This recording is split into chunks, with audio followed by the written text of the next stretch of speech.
My name is David, and never in a million years did I think I'd end up barricading someone inside my own garage. But when your neighborhood HOA president behaves like she's running a miniature dictatorship, sometimes you have to improvise. It all started at exactly 6:12 a.m. I was still half asleep when I heard the low rumble of engines pulling into my driveway. Groggy, I peeked out of my bedroom window and froze in disbelief as two beige Ford F-150 trucks brazenly rolled right into my open garage. Both bore magnetic decals that read HOA Enforcement Unit, which looked about as official as a crayon-scribbled sheriff badge. The first truck had a yapping chihuahua perched on the dashboard, decked out in a reflective vest like it was commanding a canine SWAT team. In the second sat Patricia Holbrook, our infamous HOA president, fixing her lipstick in the mirror while mouthing along to what seemed to be an inspirational audiobook. That was when my grandfather Earl, who was staying with me for the month, shuffled into the hallway. Wearing his World War II veteran cap and fuzzy slippers, he stopped, took one glance at the circus unfolding outside, and without hesitation pressed the garage door remote. The heavy door rattled shut, locking Patricia and her little entourage inside. Earl then calmly secured the outside latch and, with the same composure he'd used in war, raised his phone to his ear. "Yes, officers," he said in a voice smooth as old bourbon. Sipping his morning chamomile tea, "We've got ourselves a hostage situation at 4729 Maple Ridge Drive. Entirely voluntary, I assure you." Let me backtrack a little. 6 months earlier, I'd moved into Pine Valley Estates. The realtor promised a quiet neighborhood with what she described as an optional HOA. That sounded perfect. I was a software developer working from home, and all I wanted was peace for coding and tinkering with my side hobby of building custom mechanical keyboards. The property even had a wide backyard, where I envisioned a small greenhouse to grow heirloom tomatoes. The HOA truly was optional at the time, but Patricia Holbrook never got that memo. Patricia ran around with the zeal of someone who'd discovered true crime podcasts and decided she was destined to solve crimes that didn't exist. Permanently glued to a Bluetooth headset, armed with a clipboard decorated in glitter letters spelling Compliance Crusader, she'd roped about half the neighborhood into her association. When I politely declined, I became public enemy number one. In her weekly newsletter, she branded me a rogue element threatening community standards, which was ridiculous because my house was immaculate. My lawn was trimmed, my flower beds neatly kept, and I'd even planted native wildflowers to help pollinators. My only so-called offense was refusing to fork over $200 a month for Patricia to strut around, measuring grass height with a ruler. The harassment started small. Anonymous notes taped to my door accused me of having a non-regulation mailbox, even though mine was identical to everyone else's. Then came the drone surveillance. Patricia's teenage son, Brandon, flew it in exchange for gaming gift cards. That drone would hover right outside my home office window mid-conference call, making it look like I lived under an airport flight path. Soon after came the text chain ambushes. Somehow Patricia had gotten my number and added me to the Pine Valley HOA Updates group chat. She'd post grainy, zoomed-in photos of my property with red circles highlighting fake violations. One text pointed out that my garden hose was coiled counterclockwise.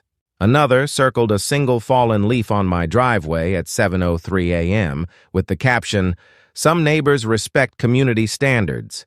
It only escalated. At one point, she accused my friends of excessive vehicle diversity because they drove different colored cars. She even stood in my driveway with a painter's color wheel, insisting that guest vehicles should stick to earth tones to maintain the neighborhood palette. I tried to keep my cool. When she complained about my greenhouse plans under a made-up shadow ordinance, I simply showed her my city-approved permits. When she measured the distance between my trash cans and the curb with a yardstick, I waved cheerfully from the window. But then things turned serious. My garage door suddenly stopped locking properly. I figured it was just wear and tear and put off fixing it.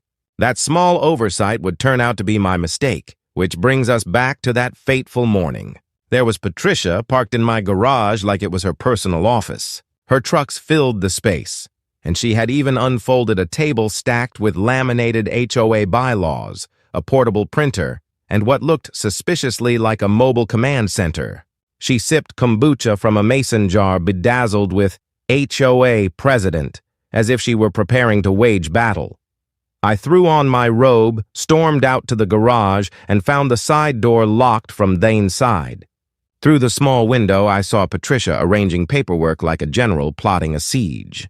"Patricia," I called firmly, trying to keep my temper in check, "you need to leave my property immediately." She glanced up with a frosty smile and sang back, "Oh, David, perfect timing. This garage is now under provisional HOA jurisdiction pending your compliance review. Section 14C of the emergency annex covers it. I can print it out for you once I'm done setting up." "There is no emergency annex," I snapped. "You're trespassing. Get out now or I'll call the police." Patricia laughed, the smug kind of laugh from someone who's never faced real pushback. "The police? Sweetheart, I have excellent ties with local law enforcement. Officer Jenkins bought cookies from my daughter's troop just last week. Besides, this is official HOA business. You can't call the cops on community improvement." That was when Grandpa Earl stepped up beside me, having listened quietly the whole time. Earl had survived Korea, plus what he called 2 HOA wars down in Florida retirement communities. He knew a petty tyrant when he saw one. His eyes sparkled with mischief as he whispered, "David, go fix yourself some breakfast. I'll take it from here." Before I could object, Earl pressed the button on his key fob. The garage door rattled down, sealing Patricia. Her assistant Keith, who I only then noticed was dozing in the passenger seat, and the Chihuahua. "Lieutenant Snuffles inside, Grandpa," I hissed nervously. "We can't just trap her in there." "We're not trapping her," Earl corrected with calm authority. "We're protecting our property from intruders who refuse to leave. Big difference. She's free to walk out the same way she came in. She just won't be taking the whole garage with her." Then, with the ease of a man ordering takeout, Earl pulled out his phone, dialed 911, and said, "Yes, hello, officers?" "This is Earl Morrison," my grandfather said in his steady, gravelly voice, "at 4729 Maple Ridge Drive, Pine Valley Estates. We've got a situation that requires immediate police attention. 2 individuals broke into my grandson's garage with their vehicles and are refusing to leave. They're claiming authority they don't actually have and are attempting to establish some kind of headquarters on private property." From inside the garage, Patricia's muffled shouting rose above the pounding of her fists against the steel door. She was yelling about illegal imprisonment and HOA protocols, but the words came through distorted and faint, like a distant radio signal. "That's right, officer," Earl continued calmly, his tone smooth as if he were ordering breakfast. "They're contained inside the garage for now, for their safety as well as ours. We felt threatened by their aggressive trespassing and didn't want the situation to escalate further. Yes, we'll wait right here for your arrival. Thank you kindly." He ended the call and, without missing a beat, handed me one of the folding lawn chairs from the porch. "Might as well settle in," he said, lowering himself comfortably into his own seat and pulling out a small bag of honey-roasted peanuts from his pocket. In my experience, it usually takes about 15 minutes for reality to start sinking in with folks like this. Sure enough, the change came quickly. Patricia's tone shifted audibly. What began as imperious, barked demands soon softened into pleading negotiations. The pounding grew weaker, replaced by desperate knocks. Through the narrow window, I caught sight of her scrolling furiously on her phone, no doubt digging through every clause of the HOA bylaws in search of some flimsy justification for breaking and entering. The police arrived in just 12 minutes. 2 cruisers pulling into the cul-de-sac with their lights flashing but sirens off. The sight drew half the neighborhood out of their homes, steaming coffee mugs in hand, eyes gleaming with anticipation. Pine Valley hadn't seen this much excitement since the Hendersons' giant inflatable Santa went up in flames last Christmas Eve. 2 officers stepped out. Officer Chen, tall and methodical, and Officer Ramirez, stockier, with a steady presence. They approached us with that professional mix of caution and curiosity, clearly trying to piece together why 2 trucks were wedged inside my garage. Earl and I calmly explained the situation, walking them through the harassment Patricia had been escalating for months. We showed them the texts, the zoomed-in photos she had spammed me with, and most importantly, the doorbell camera footage. It clearly captured Patricia's trucks rolling into my garage without invitation at precisely 6 a.m. Officer Chen ran a hand across his forehead as he tried to absorb it all. "So let me get this straight," he said slowly. "This woman drove into your garage with 2 trucks to set up what she's calling an HOA enforcement center, all because you refused to join an optional neighborhood club?" "That's exactly right," I replied firmly. "And now she insists she has jurisdiction over my property, even though she has absolutely no legal authority." Officer Ramirez muttered something under his breath, then stepped toward the garage. In his clear official tone, he called out, "Ma'am, this is the Pine Valley Police Department. You need to exit the garage immediately." A long pause followed. Then Patricia's voice rang out, strained but still carrying that forced authority she clung to. "Officers, thank goodness you're here!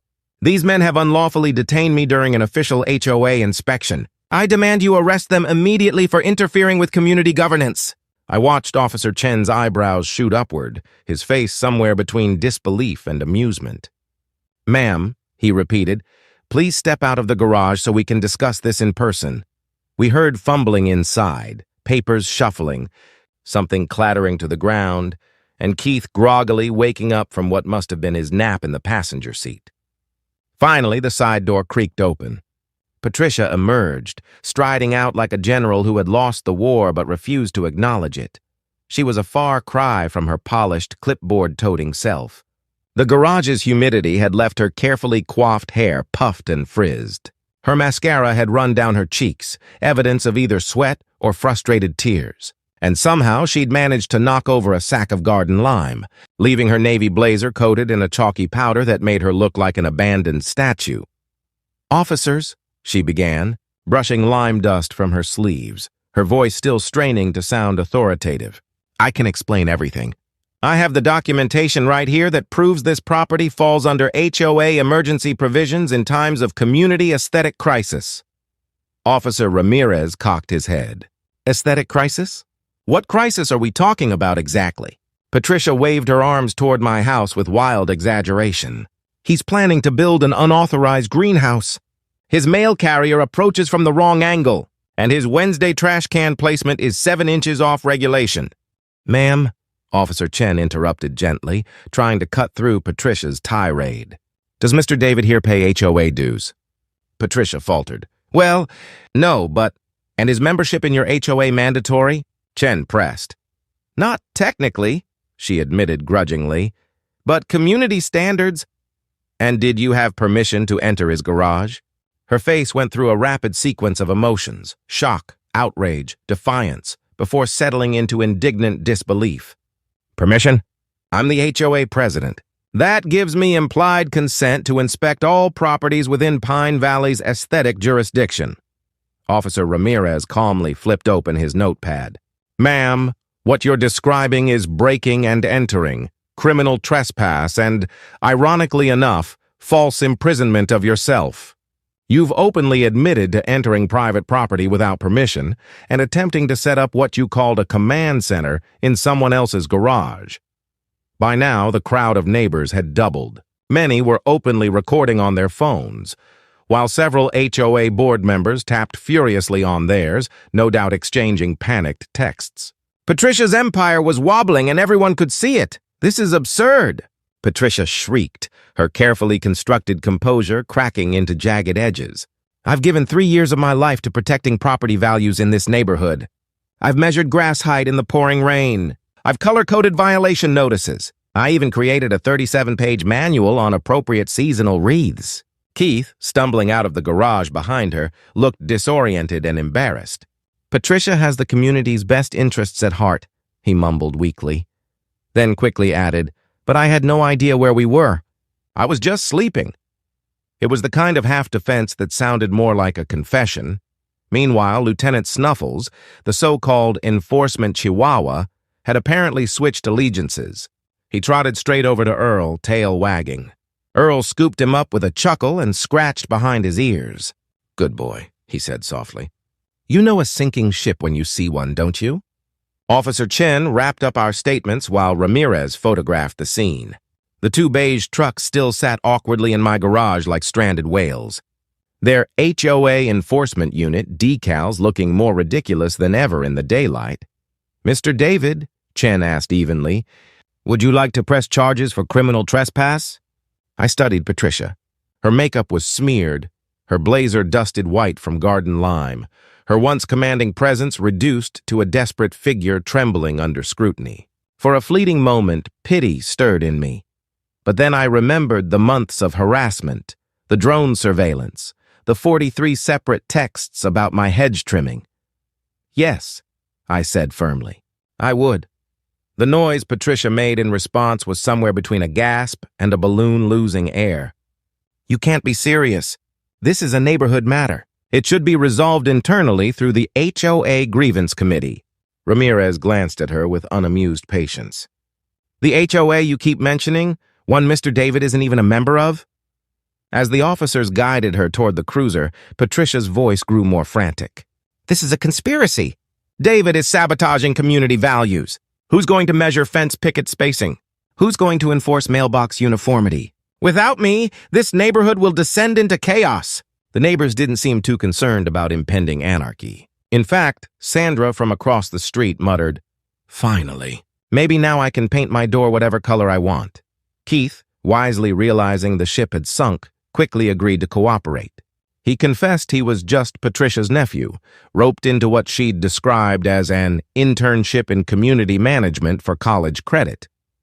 The officers let him off with a stern warning, suggesting he find an internship that didn't involve breaking into garages. Tow trucks soon arrived to haul away Patricia's enforcement fleet.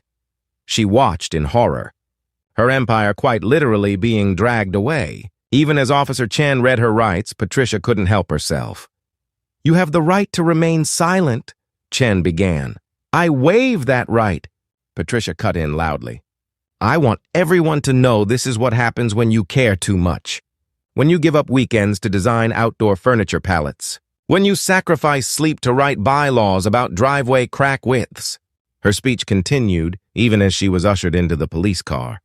Her voice muffled through the rolled-up window, but still audible. A lecture about regulation shrubbery. As the crowd began dispersing, several HOA board members approached me. Margaret Wu, the treasurer, spoke first. "David, I think I speak for the entire board when I say we're terribly sorry. We had no idea Patricia had gone this far." Tom Bradley, the secretary, added quickly, "We're calling an emergency meeting tonight.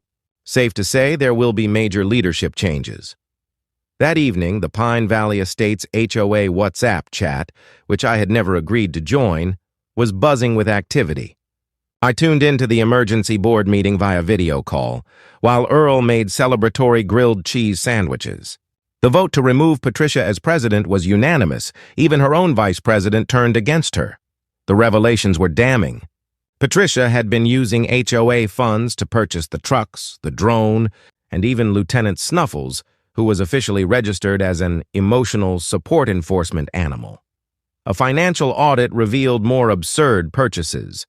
A $3,000 laminating machine for violation notices and a subscription to an online military strategy course. In the weeks that followed, Patricia faced real consequences. She was charged with trespassing, breaking and entering, and misusing HOA funds.